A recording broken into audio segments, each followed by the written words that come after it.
अस्सलाम वालेकुम दोस्तों, अस आज दा व्लॉग शुरू करने हैं शाह शमस तो सॉरी असा शमस टर्मिनल तो ऐसा जलील किती खले थानू पुछाइना भाई इकराम खान नु क्या कहने वे दे पा इकराम क्या कहने मैनू तो भाईजान कोई नहीं आखिया अगू मेरे वदाई ए मैं आमू पिछा ए एक गली खलोता है उत्थे स्कैनर लेन वाई क्या के परली गली जाके खलोत लाजे उत्थे लांदे ने इत्थे आ गए तकरीबन इन्हों कोई 1 घंटा ते कोई 45-46 मिनट हो गया हुण ए अपनी गड्डी जो लेके ते पिछे छोटा आ मेरे हाल ना मैनू आदा यार ए जे ना वीडियो बनावणी है ते गल कर ए भाईजान असि खलोते दीवारा गुजैन ते सा शमस ओदे विच अस तलाजा लाण आए वदिया ते भाईजान थोड़ा बहुत राश मान लगो है गुजारा करना चाहिए असि कोई विच लोग ऐसे तत्ते होने आ भाई अगले दी धी बहन एक कार दित्ती ते बांध तोड़ करके ते वादा घाटा करके ते निकल गया ख्याल दो स्कैनर वदन वे दे पायो दो वदन लेकिन ओ सादे हाले ताई नहीं आंदे पे वे दा पिया दो स्कैनर वदन ओ अपने काम नु लगे खरे ना समलो मंदा वेले आ दसे ना असि वेले कौन है असि अपना मोबाइल चलाई बैठे जे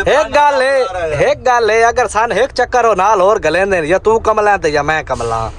असा वो पागल वेणा एक चक्कर सान और रले किदा गलेंदे कटया ओए अगे साडे ना रखी खलोतन भाई एक यूट्यूबर ते एक टिकटॉकर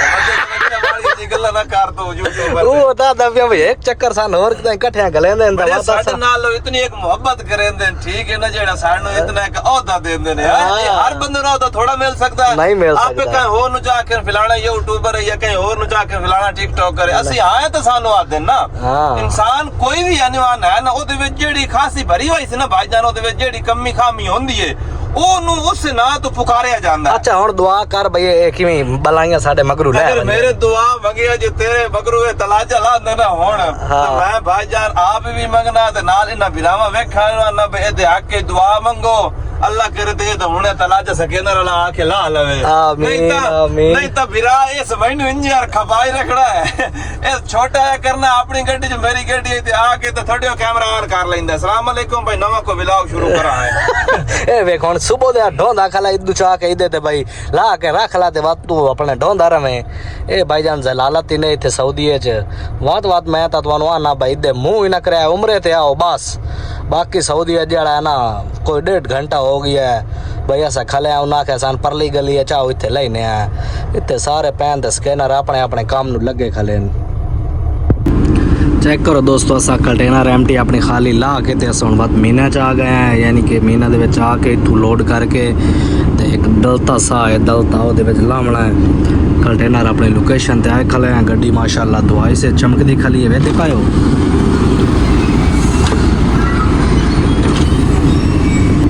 लोड करके दलता सा है वहीं के लेने आए उस तो बाद इंशाल्लाह अगली तरतीब मीना चाय खले और लोकेशन दे उत्ते चेक करो दोस्तों माशाल्लाह सा गड्डी लोड कर ली है ते वक्त खलो गए हैं कंटेनर शटेनर चेक करने वास्ते माशाल्लाह धोती खली है तो तलाजा लोड होया खला है वेखो केडी चमकदी खली है माशाल्लाह टायर वे दे पायो काले धूं चेक करो माशाल्लाह पछू इकराम साहब आंदा पियो सके भाई ने 2 मिनट ही वेट कर माशाल्लाह गड्डी दी लुक चेक करो इन्हें जद्दा मीना ओ इकराम भाई आया बता चेक करो रश वे दे पायो साडा जी बात बोए दे यानी कि फर्स्ट टाइम है 8 बजे दा अंदर बहना मीना च लोड करके रियाज बहना ते रश चेक कर लो ठीक है असा भी बड़े वधे हैं कारां वाली दी लाइन कदी कदी साडी लाइन चाहे वधे हुंदे ना दुआ करो चुप करके निकल बनिए कोई शोरता मुरता ना वेख लवे तो बाकी रश चेक कर लो कोई इकराम साहब वदन ते नाल मैं वदा ओदा भी रियाज दा ते मेरा भी रियाज दा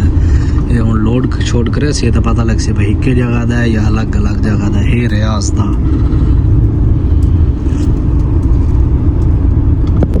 चेक करो जनाब रातां ढल गई लेकिन असां वदे अपने कम्में च यानी कि लोड करें पे इंशाल्लाह अगली गड्डी लोड हो सी उस तो बाद साड़ी वाली लोकेशन है जी खले हैं थोड़ी जी अगर करे सी स्कैनर वाला आया खला साड़ी गड्डी लोड करे सी बात इंशाल्लाह अल्लाह का नाम लैके जड़ा ना रियाज अल मुँह करे सी अल रियाज अल जद्दा तू अल रियाज यानी कि जद्दा से अल रियाज इंशाल्लाह जाएंगे तो इकराम भाई तो मैं के बहर कोई खाना शाना खाने हैं तो उस तो बाद कोई खत शात करावना वो ही कराने हैं उस तो बाद इंशाल्लाह ਮੱਕਾ ਪਾਕ ਕ੍ਰਾਸ ਕਰਿਆ ਸੀ ਮੱਕਾ ਕ੍ਰਾਸ ਕਰਕੇ ਸੌਂਸੇ ਕਿਦਾਈ ਜਿਹੜੀ ਸਾਡੀ ਸੋਚ ਹੈ ਬਾਕੀ ਹੋਣਾ ਉਹ ਹੀ ਹੈ ਜੋ ਅੱਲਾ ਨੂੰ ਮਨਜ਼ੂਰ ਹੈ ਠੀਕ ਹੋ ਗਿਆ ਫਿਲਹਾਲ ਲੋਡ ਤਾਂ ਕਰੀਏ ਬਾਕੀ ਅਸਾਂ ਤਾਂ ਅੱਗੇ ਦੀਆਂ ਸੋਚੀ ਬੈਠੇ ਆ ਵੇਦੇ ਪਾਇਓ ਇਹ ਆਇਆ ਬਦਾ ਲੋਡ ਕਰਨ ਵਾਲਾ ਉਹਨੇ ਲੋਡ ਕਰਿਆ ਸੀ ਤੇ ਬਾਤ ਨਿਕਲਦੇ ਆ ਇਨਸ਼ਾਅੱਲਾ ਵੇਦੇ ਪਾਇਓ ਆਏ ਦੀ ਨਵੀਂ ਤਾਜ਼ੀ ਇੱਕ ਗੰਜਾ ਕਰਾਇਆ ਸੇ ਵਾਲਾ ਨਾਲ ਵਫਾ ਕੀਤੀ ਸੇ ਖਾਤਸ਼ਤ ਕਰਾਇਆ ਸੇ ਹੁਣ ਮਹੀਨੇ ਰੂਮ ਤੇ ਮੈਂ ਢਾਨੇ ਆ ਝਾਟੇ ਬਸ ਸਵੇਰ ਉੱਠ ਕੇ ਜਿਹੜਾ ਹੈ ਨਾ ਅਸਰ ਲੱਗੇ ਪਈ ਸੀ ਜਨਾਬ ਰਿਆਜ਼ ਵਾਲੇ ਪਾਸੇ ਹੁਣ ਬੈਨੇ ਫਿਲਹਾਲ ਰੂਮ ਤੇ ਵਾਂ ਕੇ ਸਾਇਆ ਪਵਣਾ ਸਵੇਰ ਉੱਠ ਕੇ ਨਹਾ ਕੇ ਤੇ ਬਾਤ ਇਨਸ਼ਾਅੱਲਾ रियाज ते दिनेश ने कराया तो विखा छोड़िया खत कराया छोड़ पप्पू बना छोड़िया व्लॉग दे था एंड करने मिलते हैं नेक्स्ट व्लॉग अल्लाह हाफिज़।